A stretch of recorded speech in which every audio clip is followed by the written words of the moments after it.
Have you ever caught someone in a lie so blatantly obvious that even with proof in your hands, they still deny everything? Today, I'm going to reveal exactly why narcissists start believing their own lies and show you 4 biblical stages that explain their descent into self-deception.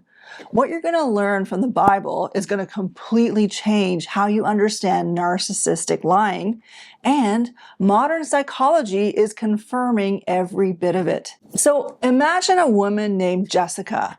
She's trembling, holding her husband's phone. The text messages and photos show clear proof that he's having an affair.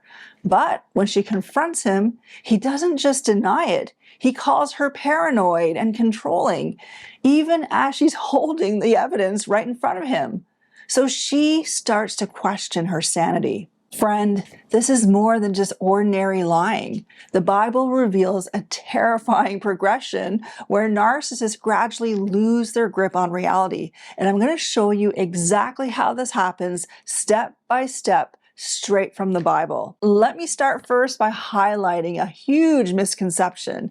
Many people, even well-meaning people of faith, think narcissists or manipulators are mostly self-deceived. We tell ourselves, they can't really know they're twisting facts. Maybe they're just hurting or misunderstood. But the harsh truth is that many do know exactly what they're doing. They don't just slip up and lie. They choose to rewrite reality to avoid accountability. And that choice has profound spiritual and psychological consequences. The book of Romans, chapter 1, gives a pretty clear outline of how deception takes root in a person's heart and how it progresses into something quite sinister. I'm going to share with you the 4 stages in which it happens based on Romans chapter 1, verses 18 to 24. And you can feel free to pause the video and go and read it, but I will be paraphrasing it and going through it piece by piece through the video. So let's get into it. The first stage has to do with knowing the truth, based on Romans 1, verses 18 to 24, which says, "The wrath of God is being revealed from heaven against all the godlessness and wickedness of people who suppress the truth by their wickedness. Since what may be known about God is plain to them, because God has made it plain to them. For since the creation of the world, God's invisible qualities, his eternal power, and divine nature have been clearly seen, being understood from what has been made, so that people are without excuse." According to this passage, everyone knows God exists and is aware of his character. Everyone, narcissists included, start out with a basic sense of right and wrong. The passage tells us that God's nature is so clearly shown in creation that no one can legitimately say, "I had no idea." In other words, when a narcissistic manipulator twists facts, it's rarely because they can't discern truth from lies. It's that they're choosing to ignore the truth they already know. Instead of acknowledging a higher authority, narcissists often try to become the ultimate authority themselves. They want people to think of them as the authority that knows everything about everything.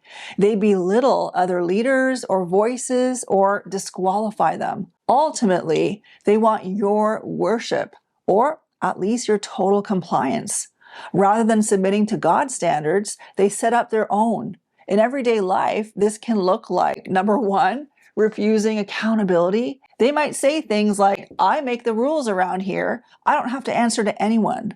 Number 2, warping reality. They insist that 2 plus 2 equals 5 if it suits them. Number 3, dismissing gratitude, because thanking others would mean admitting they're not self-sufficient gods. Let's move on to stage number 2, willful suppression. It's one thing to know the truth and ignore it, but it's another thing entirely to actively fight against it.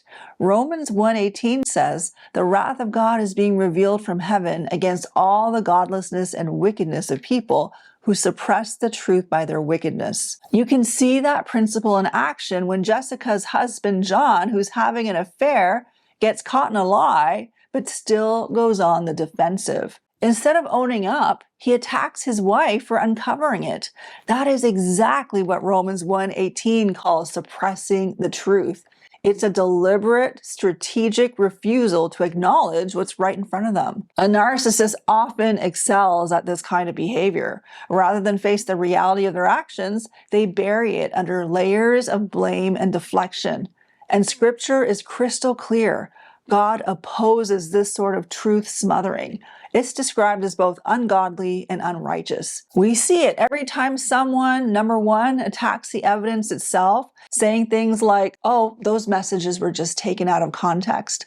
Number two, question the observer's credibility, saying, oh, you're just paranoid and controlling. Number three, they rewrite the narrative, saying things like, I only confided in her because you were so distant. Or four, deploying shame as a weapon.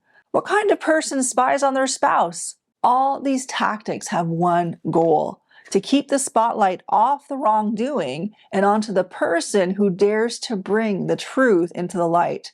Instead of admitting guilt, narcissists often double down and suppress the very evidence that could set the record straight. This stage marks a conscious step away from the truth, pushing reality out of sight to protect their carefully constructed facade. If you're enjoying this video, I want to mention that I put together a free PDF report if you want to go deeper into how modern psychology backs up the biblical framework of deception that I'm covering right now from Romans 1.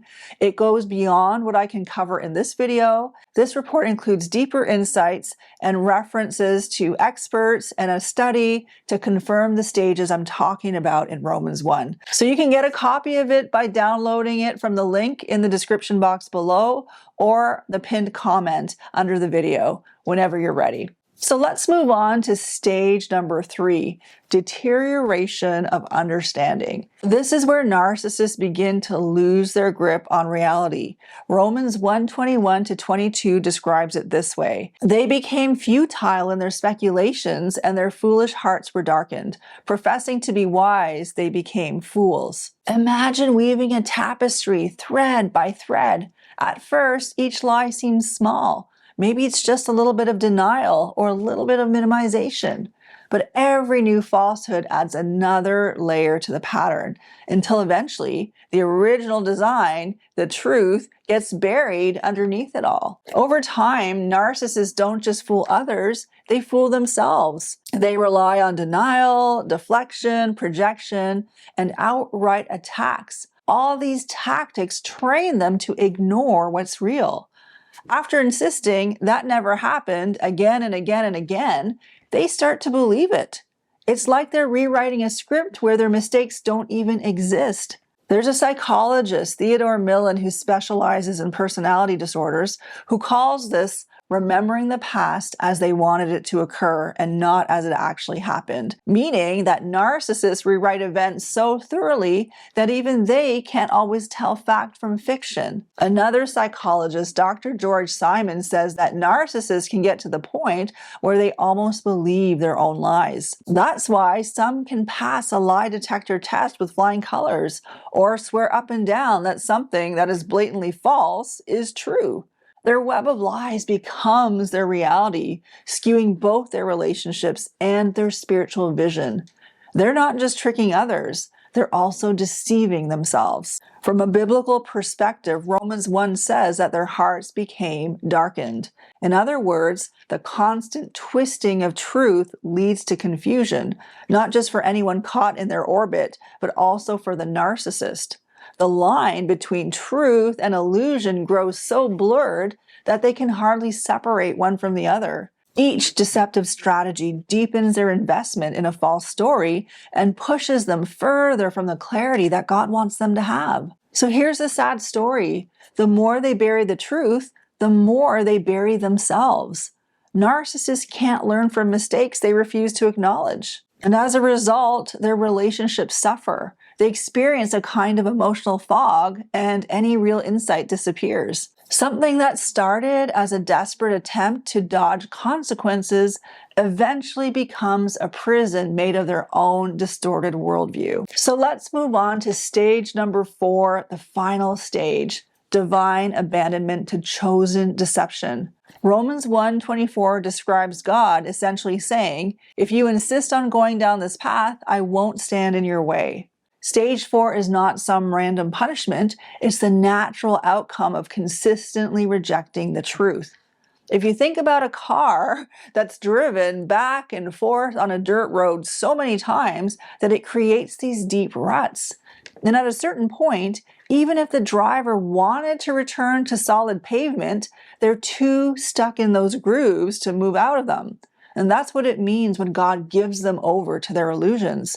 He allows them to experience the full consequences of the lies that they've chosen. By this stage, narcissists have built an entire ecosystem of self-deception where one lie props up another lie. Psychologically, it all starts to feel normal to them. So turning back would mean unraveling years, maybe decades of a carefully constructed identity. Their heart has become hardened, and genuine repentance seems almost impossible.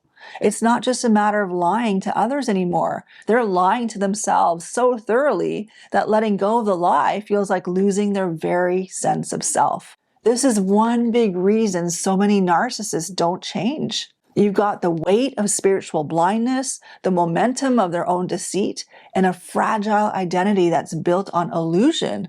It's as if their falsehoods aren't just a defense mechanism, they've become their homes. And when someone repeatedly shuts out God's truth and the nudges of the Holy Spirit, God eventually steps aside and lets the narcissist face the consequences of the darkness they've chosen.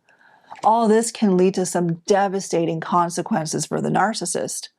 Number 1, emotional isolation. Relationships break down because genuine connection requires honesty. The narcissist world shrinks, becoming lonelier and lonelier by the day. Number 2, erosion of wisdom. Without truth, there's no chance to learn from mistakes. Wisdom can't grow where reality is ignored. And number 3, spiritual darkness. Romans 1 ties this spiral to spiritual consequences. The more they run from truth, the harder it is to hear God's voice. So after hearing all this, what hope remains? Although Romans 1 paints a grim picture, it doesn't say that there's no hope. It just says that the longer someone suppresses the truth, the thicker their chains become. True repentance would require a miraculous willingness to let their entire house of cards collapse, which is rare, but not impossible. As for those harmed by narcissistic behavior, remember, you cannot force anyone to see the light. Only God can break through such deep-seated deception. In the meantime, here are a few steps that can help you out of the fog. Number 1, trust your God-given perception. If something feels wrong, pay attention to the internal warning system. God gave it to you for a reason. Number 2, document the evidence. Keep a written record of everything to serve as an anchor to reality, whether that be emails, texts, screenshots. This will remind you of the truth when the narcissist gaslights or rewrites history. Number 3, stay grounded in scripture and prayer. Romans 1 reminds us that truth is not just a moral concept, but a spiritual reality. Regular time in God's Word and honest prayer can help recalibrate your mind to what's true, especially when your environment is saturated with deception. So back to my original question when I started this video.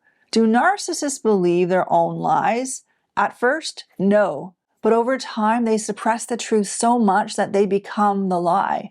That is why healing for you starts not by getting a narcissist to admit the truth, but by making sure that you're standing on the solid foundation of God's truth. Freedom doesn't come from unraveling someone else's lies. It really comes from refusing to live in them. If this message resonated with you, I'd love to hear your thoughts in the comments. Have you experienced this kind of deception? And how did you navigate it? And if you found this video to be helpful, be sure to subscribe and like and share the video with someone who needs to hear it. And if you'd like to access the free PDF report that I did that does a deeper dive into how modern psychology supports Romans 1 and explains even more about this progression of deception, then check out the link in the description box below or the pinned comment. It's a great resource if you want to explore this topic in more detail. So this brings me to the end of my video. Thank you so much for watching. And remember, loving the truth is your greatest weapon against deception. Bye for now and see you in the next video.